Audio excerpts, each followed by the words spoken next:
And after some time, you get fed up with these threats, where now you start saying bye every time that they threaten to leave. You're going to see a shift here. They're going to stop doing it. First of all, they won't leave. And you'll think that, they do love me and they didn't really want to leave and they feel bad. But no, it's that they backed off because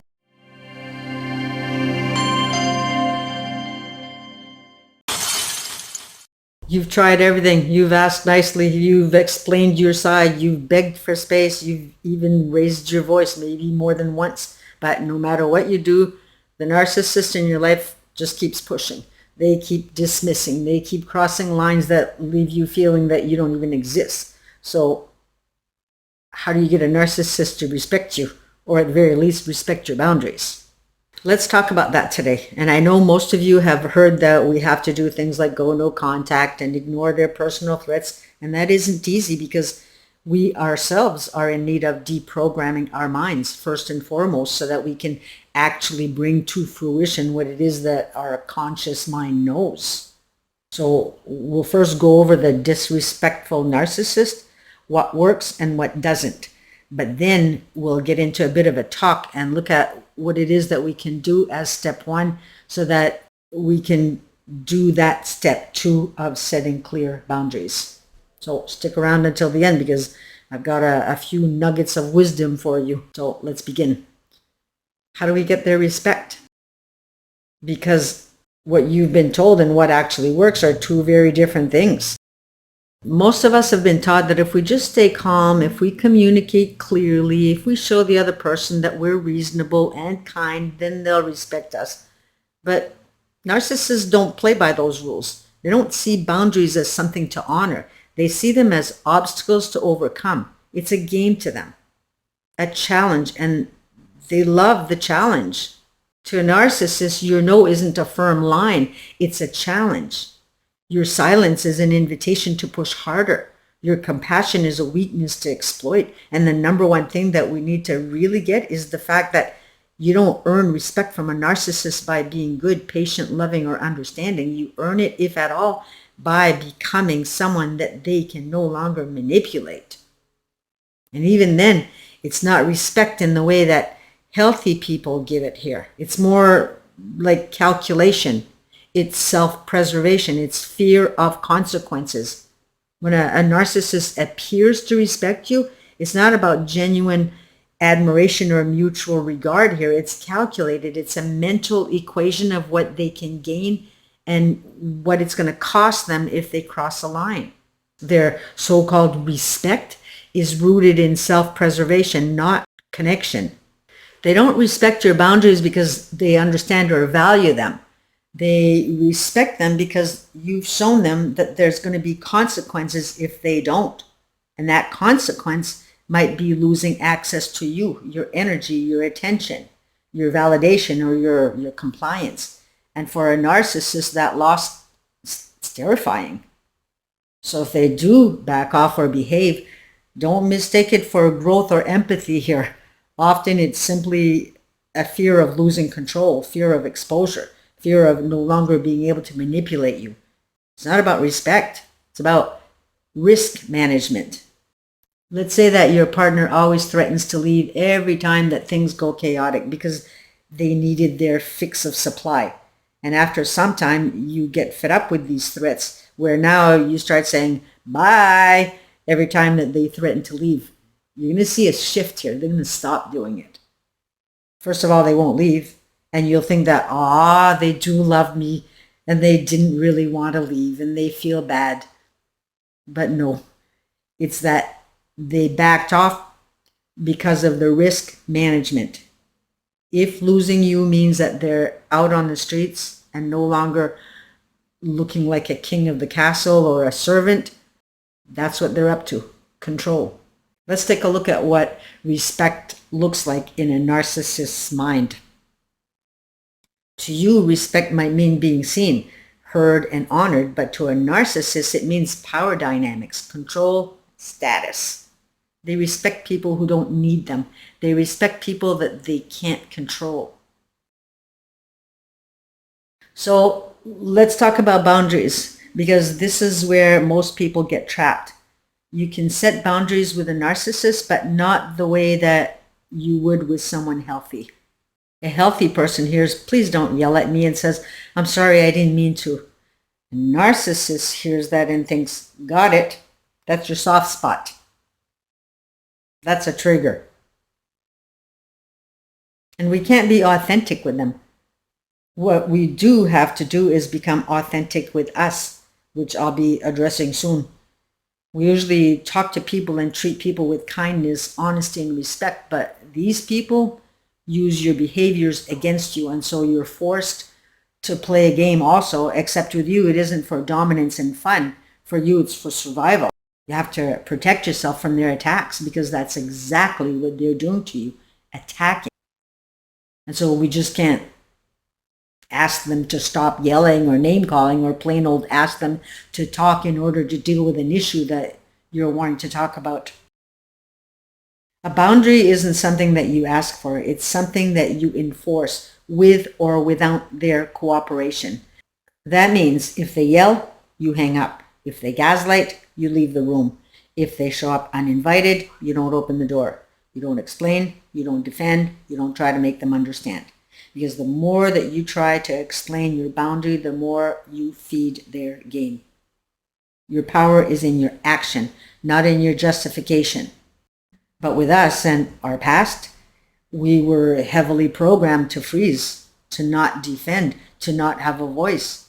You were taught, aka programmed, to be a non-existing person, basically. No say, no voice, no boundaries, and with that, no integrity.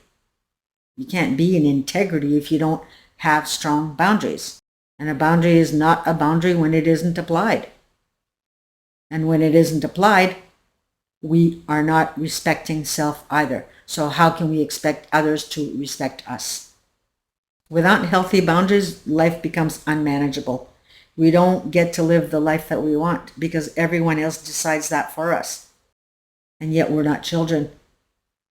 People will continue walking all over us. If we start a business, there's going to be all kinds of roadblocks, like clients are going to procrastinate in paying us or not at all.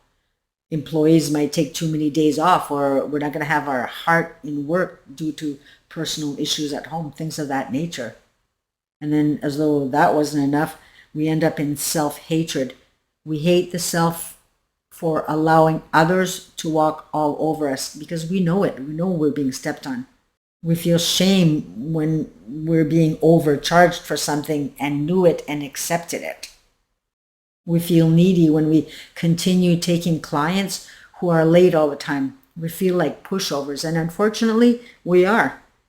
And yes, we've had bad childhoods, but we're adults now, and we can turn this around. It's a choice. The choice starts with awareness. So, you want revenge over the narcissist? Go there. Awareness is an absolute. If you're going to thrive and succeed in your life, and it doesn't matter whether it's for a business or a relationship, awareness of self is key.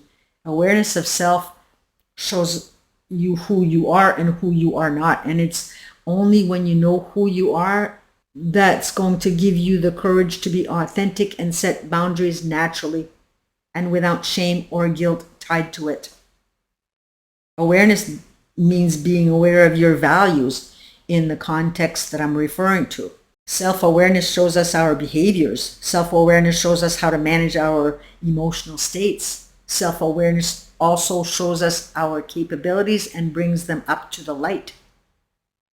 It guides us on how we can better manage our lives. Self-awareness means we woke up. Self-awareness leads us to having full control of our life. Because when we become self-aware, we understand fully our core values. Core values are the fundamental beliefs of a person or organization. These guiding principles dictate behavior and can help understand the difference between right and wrong. That's how important they are. They are principles. And in a healthy person, they are the standards in which we live by. Core values are the things that matter the most to us for our very survival. And when I say survival, I mean your happiness, your joy, your security, your success. And so it's more than survival. It's what we need in order to thrive. We call it being true to ourselves. Core values are an essential foundation to being able to live life on your terms. When you align with your core values, the decisions and actions needed to take, be it big decisions or day-to-day ones, they become obvious. You know what to do. Life becomes meaningful and purposeful. When we aren't true to ourselves, not in alignment with our core values, we live life in anger, resentment, and scarcity. We feel frustrated and we don't look forward to getting out of bed in the morning because life is just constant stress. Plus, we get sick. How fun is that? Now, a person in alignment with their core values would end a relationship if accountability was a core value for them. If they were to discover that their partner was not accountable for his or her behaviors and never would be, they wouldn't stand for it. They would walk away from a controlling person if freedom is a core value because they value the right to act, speak, or think as they wish without hindrance or restraint. So if we want to live a life of meaning, we have to be in alignment with our core values. In other words, we have to honor and be willing to fight for what we believe in, which means taking action. And action here means giving yourself the space to ponder on what I'm talking about today. We want to live our lives on our own terms, and that might sound controlling, but it isn't, nor is it selfish. To expect respect is not selfish. To want peace, harmony, or happiness is not controlling.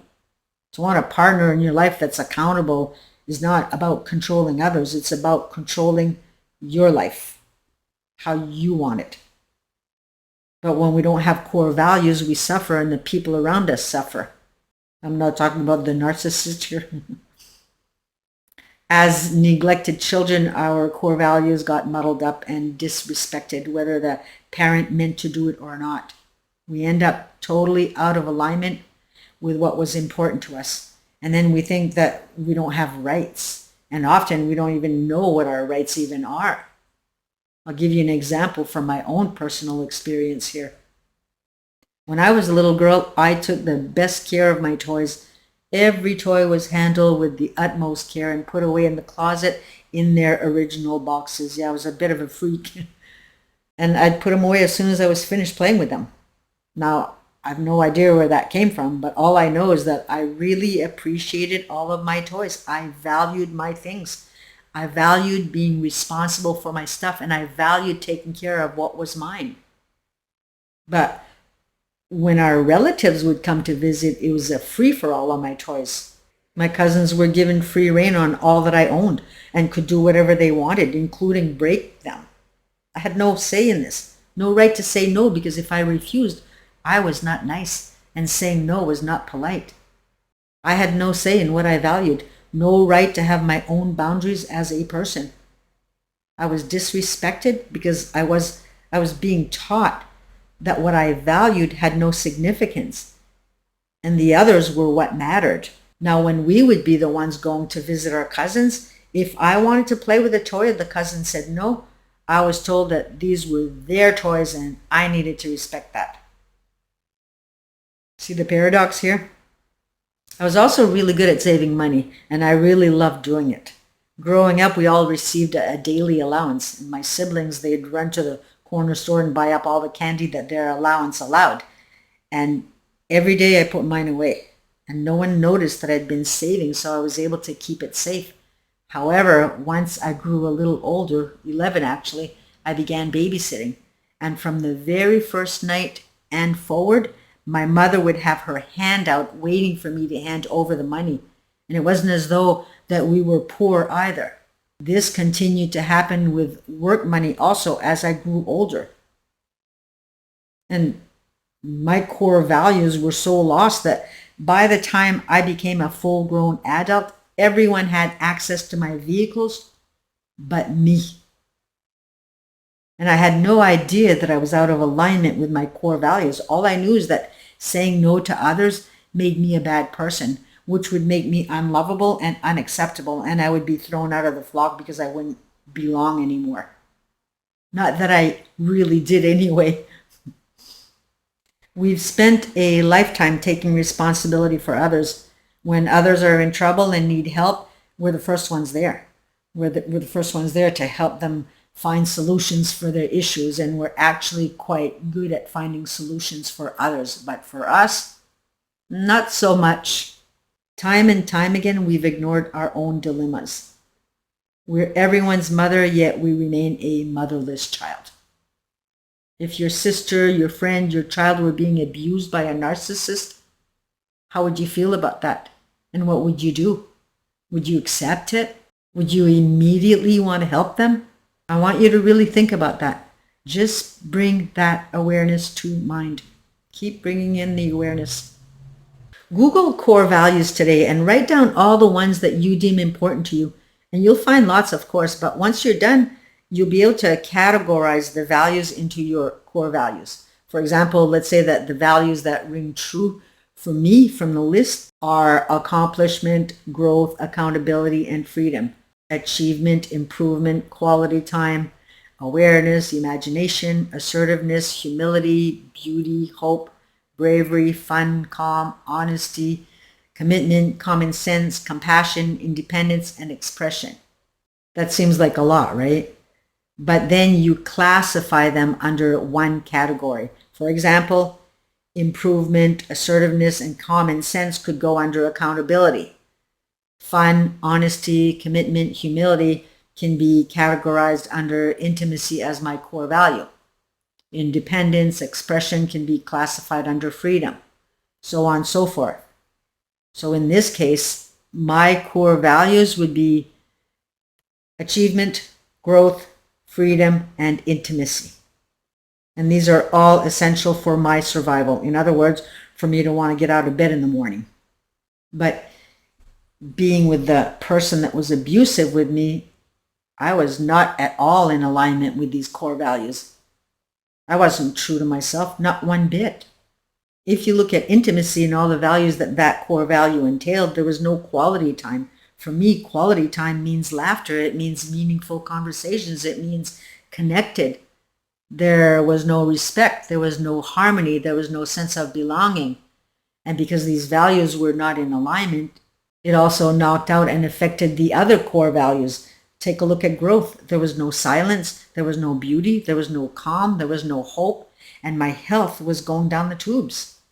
Regarding my core value of achievement, I had no motivation, so nothing got accomplished. And as far as bravery, I lived in fear all the time, walking on eggshells. And if you look at the freedom, there was no freedom. I was being controlled on everything. I wasn't able to express. There was no laughter and certainly no independence.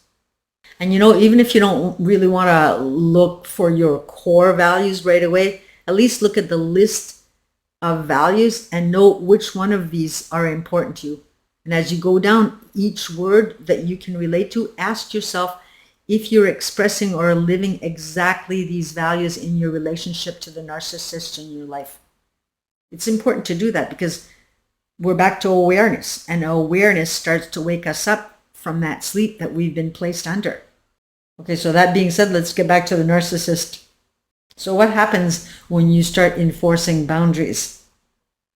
Now here's where it gets real.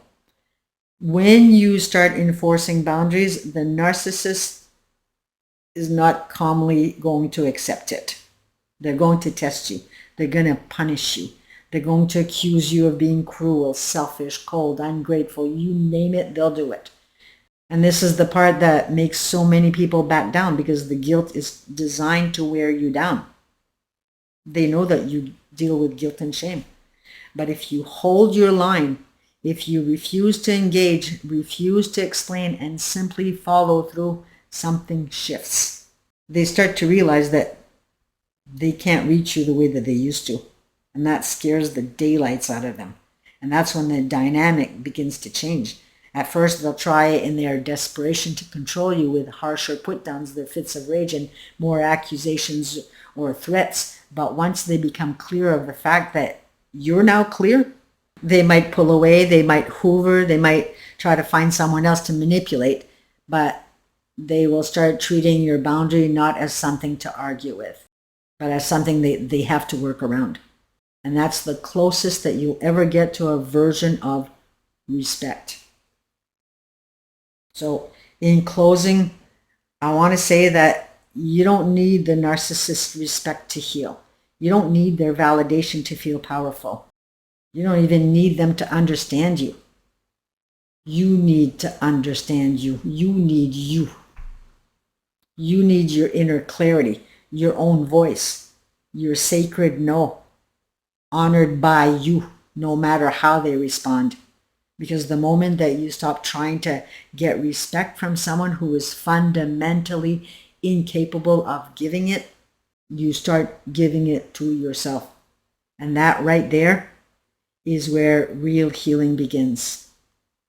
So if you're watching this because you're exhausted, because you've tried everything, because you just want a sliver of peace in a relationship that keeps taking from you, I want to remind you that your worth is not defined by how someone else treats you.